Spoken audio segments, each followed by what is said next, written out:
ओढलावती अशी जीवान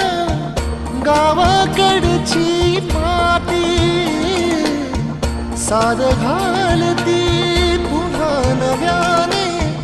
ती रक्ताची